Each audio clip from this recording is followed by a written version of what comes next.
ఇలా హంగు ఆర్భాటాలతో ఇవాళ మనం చేస్తున్న విషయం మనం చూడాల్సిన అవసరం ఉంది. కాబట్టి దీన్ని ఇంకా అందంగా తీర్చిదిద్దే ప్రయత్నం చేస్తున్నాం.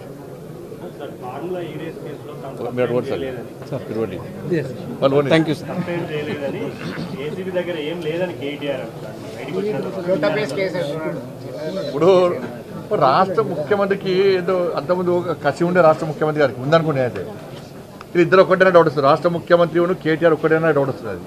ఎందుకంటే ఒక ముఖ్యమంత్రి పట్టుకొని లొట్టపీసి ముఖ్యమంత్రి అంటాడు, ఒక ముఖ్యమంత్రి సన్నాసి అంటారు, ఒక ముఖ్యమంత్రి చాతాన ముఖ్యమంత్రి అంటే కూడా ముఖ్యమంత్రి పడుతున్నట్టు వీళ్ళిద్దరి మధ్య అండర్స్టాండింగ్ ఏంది?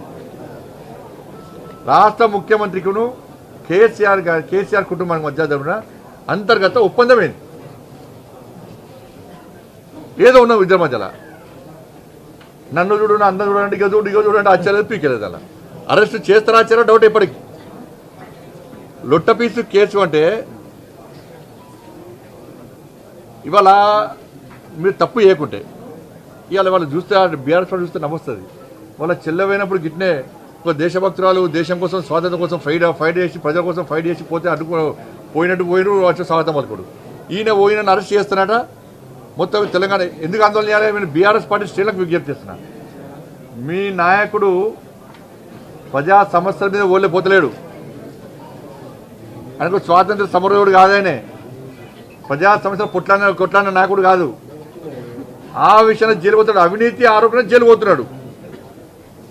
ఆయన సమర్థిస్తే మీరు కూడా అవినీతి పనులు ముద్రపడితే ఫ్యూచర్లో నేను కూడా ఒక అవినీతి పనులు సమర్థించిన ఆరోపణలు వచ్చినప్పుడు ఊకే బీఆర్ఎస్ జల కడిగిన ముత్యాలక బయటకు వస్తాం, కడిగిన ముత్యాలక బయటకు వచ్చాక మాట్లాడు. ఇప్పుడు కనీసము దాని మీద మాట్లాడే ముందు ఇవాళ నువ్వు కనీసం క్యాబినెట్ అనుమతి లేకుండా అన్ని కోట్ల రూపాయలు ఏ విధంగా చెల్లిస్తావు? ఎవరైనా చెల్లించినావు? ఇంత ప్లాన్ ప్రకారం అయితే ప్రజల దృష్టి మళ్లించడానికి వీళ్ళు నీతివంతులుగా చెప్పుకోవడానికి వీళ్ళంతా ప్లాన్ చేస్తున్నారు. కేసీఆర్ కుటుంబం అంటేనే అవినీతి కుటుంబం. ఇది అది ఇంకా బయటకు వస్తాయి.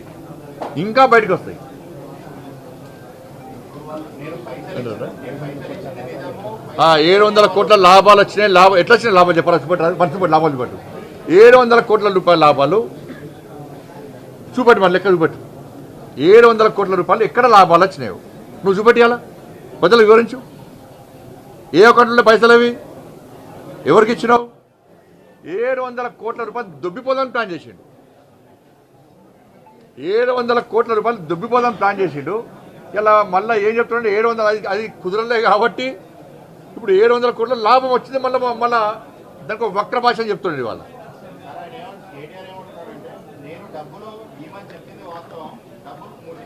నీ పర్సనల్ అకౌంట్ అదేమన్నా?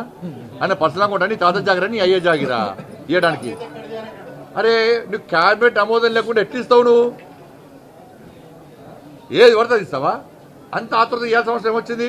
అరే ఫీజులు ఏమైనా పైసలు ఇవ్వవు, అంత ఆతృత ఇవ్వాలి కదా. ఆరోగ్యశ్రీ పైసలు ఎందుకు ఇవ్వాలి? అప్పుడు రైతులకు మీ అయ్యవై చెక్కులు ఇచ్చిన కదా, అంత ఆతృతతో రైతులకు ఎందుకు చెక్కులు ఇవ్వలే? రైతులకు ఎందుకు బోనస్ ఇవ్వలే? రైతులకు రుణమాఫీ చేయడానికి అంత ఆతృత సంతకాలు ఎందుకు పెట్టలే? క్యాబినెట్ ఆమోదం లేకుండా రైతులకు రుణమాఫీ చేయొచ్చు కదా. నువ్వు ఇవ్వాలనుకుంటే ఎందుకు ఇవ్వలే? ఫీజు రియంబర్స్మెంట్ రైతులకు అప్పుడు ఆమోదం కూడా ఇవ్వాలి, ఎందుకు ఇవ్వలే? దానిలో అంత ఆతృత ఏంది అంటున్నా. అంత ఆతృత క్యాబినెట్ ఆమోదం లేకుండా ఇవ్వడానికి ఆతృత ఏంది? ఎంత లాభాన్ని ఆర్జించి నీ స్వలాభాన్ని ఆర్జించి నువ్వు ఉత్సాహం చూపెట్టినావు?